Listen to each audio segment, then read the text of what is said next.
In the wake of Israel's decisive victory in 1967 and the ongoing fighting that led to the October 1973 war, a conflict with global repercussions for decades was set in motion.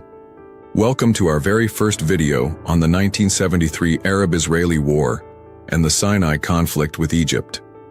If you're interested in the history of this era, don't forget to subscribe to the channel. In the aftermath of the Six-Day War, as the victors, Israeli forces began constructing fortifications along the Suez Canal to protect Sinai.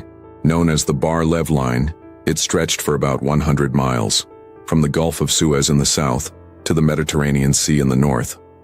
Along its length were 30 strategically placed strongpoints, known as maozim, each positioned on a sand ridge several meters high.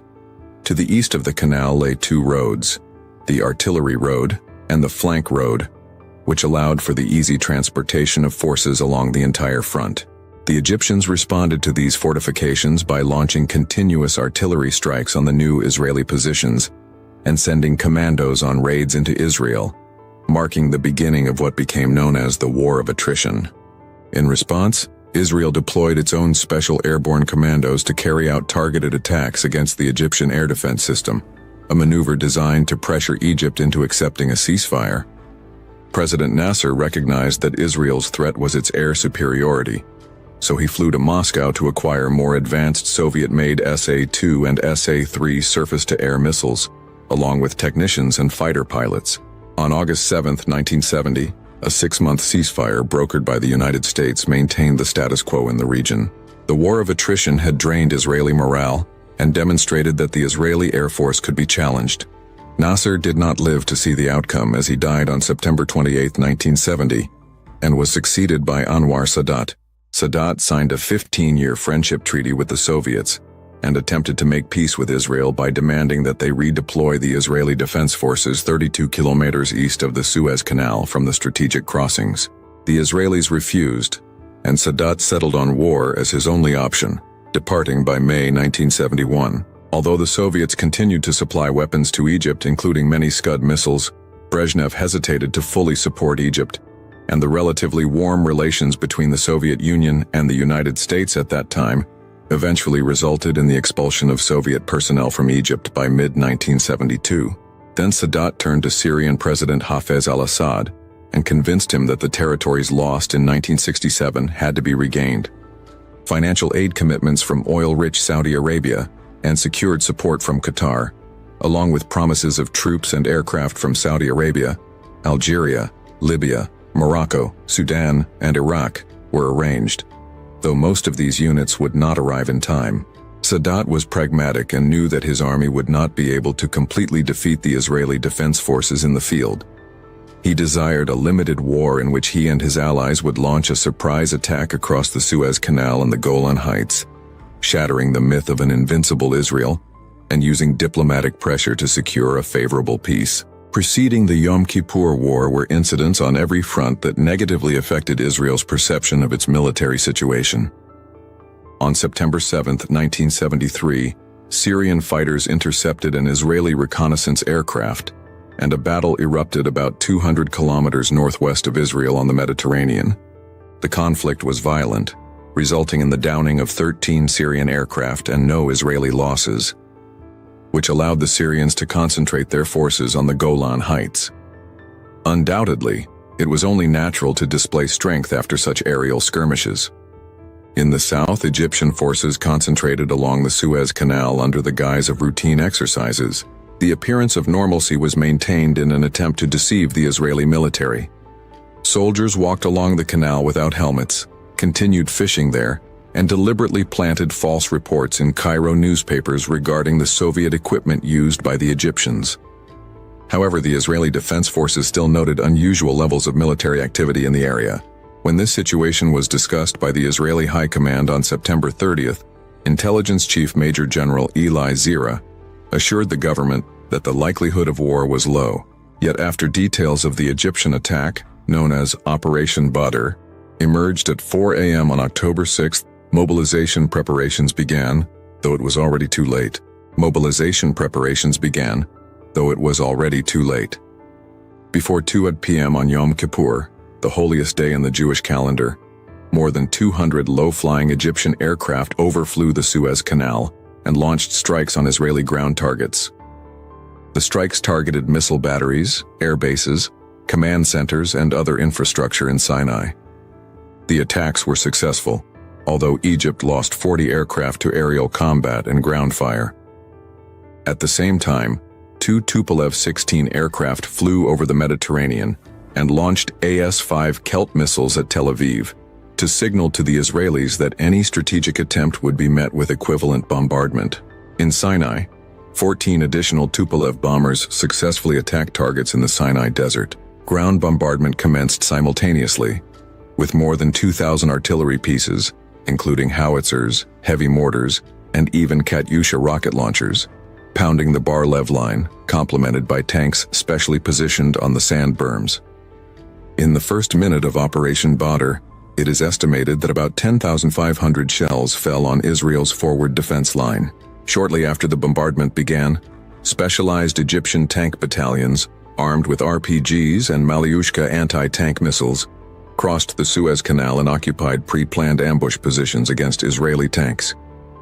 Behind them were 2 Egyptian armies, the 2nd in the north led by General Mamoun and the 3rd in the south led by General Wasil. Together, they comprised 5 infantry divisions, 2 armored divisions, and 3 mechanized divisions, along with several independent brigades. The infantry formations were special units equipped with massive quantities of anti-tank weapons, designed to counter heavy Israeli armored assaults. Waves of infantry advanced several kilometers inland, establishing a defensive front. Specially trained units dealt with the Maozim strongpoints, which were gradually captured or forced to surrender. Along nearly the entire line, columns of the Israeli defense forces rushed to relieve these strongpoints, but were heavily repelled and disrupted by the aforementioned anti-tank ambush squads. The Israeli command center was baffled by the astonishing Egyptian breakthrough, as it faced tens of thousands of enemy soldiers, hundreds of tanks, and enormous quantities of both ground artillery and anti-aircraft batteries, as well as SAM sites on the eastern bank. On the 8th, an Israeli Defense Forces armored counterattack launched by 2 tank battalions under Generals Avraham Adan and Ariel Sharon was once again repelled, suffering devastating losses at the hands of artillery fire, anti-tank units, and infantry.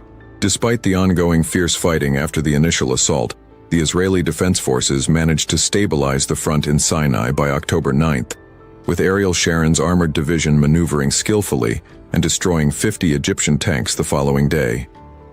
Sadat's armies achieved their limited objective and repelled the Israeli counterattack with heavy losses, but at the same time, pressure on the equally active Syrian front on the Golan Heights was essential, as Israel had concentrated its forces there in anticipation of another Egyptian assault to relieve that front. The high command of the Israeli Defense Forces was paralyzed with indecision until the impending Egyptian assault made the course of action clear: prevent it, crush it, and launch a counterattack. On October 14th, hundreds of heavy artillery pieces opened fire along the artillery road, while Israeli bombers attacked ground targets in preparation for the assault. In Egypt's northern sector, the 18th Infantry Division and the T-62 Armored Brigade attacked from Kantara Lurumali. There, the Adan Division forced the Egyptians back to their original positions, destroying at least 50 tanks. The Israeli forces emerged victorious, having successfully countered the Egyptian assault and securing their positions. In the center, Ariel Sharon's division bore the brunt of the assault from the 21st Armored Division attacking from Ismailia, which met with a similar counter in its northern counterpart. In this battle, the 14th Armored Brigade destroyed 93 Egyptian tanks of the 1st Armored Brigade, essentially decimating the combat unit. South of Sharon, an Egyptian artillery unit from the 4th and 3rd Armored Brigades targeted positions at Jidi and Mitla, only to be repelled at the cost of 60 tanks, nearly annihilated by the Israeli Air Force. To the south, an Egyptian task force composed of an infantry division and tank units attacked toward Ras Cedar along the Gulf of Suez, but was easily repelled by the Isaiah Brigade. The assaults turned into a massive armored battle. In just 2 hours, the catastrophic Egyptian attack was decisively defeated.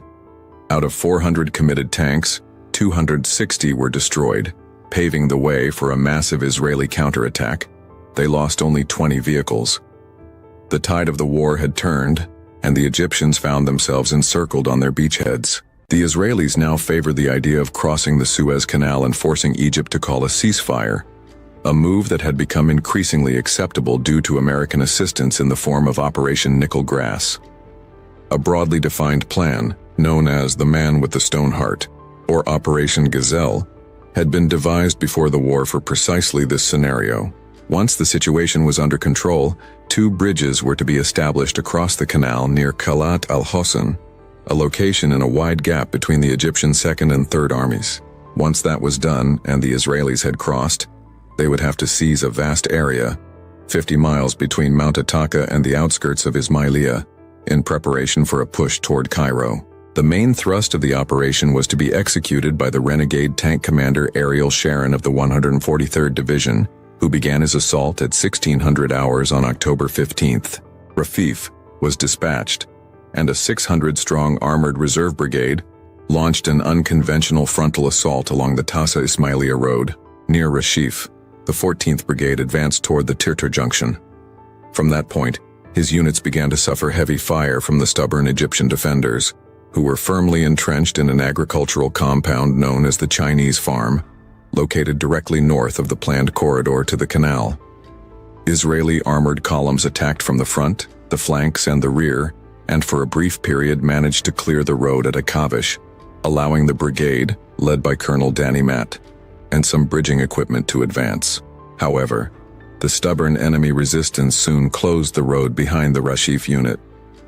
Consequently, the Tirtir road remained completely blocked by Egyptian defenders, and Israeli logistics began to encounter serious problems. In a chaotic and brutal night at the Chinese Farm, Ariel Sharon ordered paratroopers to cross the canal by boat. They accomplished this by 2:40 a.m. on the 16th, after logistical delays had hindered the only open road. By 8 a.m., the head of the Mat Bridge extended for 3 miles north of Lake Merir al-Azima, catching some Egyptians off guard on the opposite bank. This facilitated the transfer of more tanks onto the bridge, from which the Israelis began launching strikes from the spearhead to destroy Egyptian SAM sites and breach holes in the enemy's air defense network. The Egyptian High Command was not overly concerned about the crossing, but ordered a counterattack to recapture the corridor that the Israeli Defense Forces had closed. This counterattack was to be carried out in the north by the 21st Armored Division, attacking from the Chinese Farm, and in the south by the 25th Armored Brigade moving toward the lakeshore. On the morning of October 17th, Egypt launched a pincer movement, even though the Israelis already knew they were coming. In the north, 3 Israeli Defense Forces tank battalions decimated and shattered the Egyptian attackers, who withdrew after suffering severe casualties.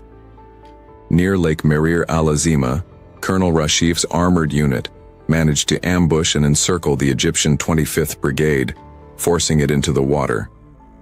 By 5:30 p.m. that same day, 85 of 96 enemy T-62s had been destroyed, and the counterattack repelled. By October 19th, even the battle at the Chinese Farm had ended when Rashif decisively pushed the exhausted defenders north after their heroic resistance. Across the Suez, additional bridges were slowly brought into service as the hours passed, including one brutal ready-made structure that was painstakingly hauled in from miles away by more than 10 tanks. This increase in crossing points allowed multiple armored brigades to reinforce the bridge more efficiently, now known as the agricultural isolator, due to the farms and irrigation canals in the area. Israeli armor also began mobilizing for a breakout, but the Egyptian High Command had decisively curtailed what was known as Operation Television across the canal, a move that instead posed a significant strategic threat. The great powers were now beginning to take notice. Neither the Soviets nor the Americans wanted a full-scale war to erupt. U.S. Secretary of State Henry Kissinger and Soviet Premier Leonid Brezhnev eventually reached an agreement on ceasefire terms under United Nations Security Council Resolution 338, which was set to take effect at 6 p.m. on the 22nd. Hostilities in the north ceased relatively smoothly, with Sharon securing a series of bridges along the Ismailia-Suez road beforehand. In the south, it took until the 25th for a solid peace to be achieved, by the time Adan reached the Suez port. Although the fighting officially ended, sporadic skirmishes continued for several months. Even though the final military victory ultimately went to Israel, Its government and much of its population were stunned by Egypt's early successes. The so-called Agranat Commission, a government-appointed body to investigate the failures that led to these defeats, eventually led to the end of several political careers, including those of Moshe Dayan and Golda Meir, as well as many military figures. For the Egyptians, however, Anwar Sadat had achieved a celebrated victory out of defeat, and his armed forces could hold their heads high, knowing that their crossing of the canal on Yom Kippur was a magnificent maneuver of skill and courage.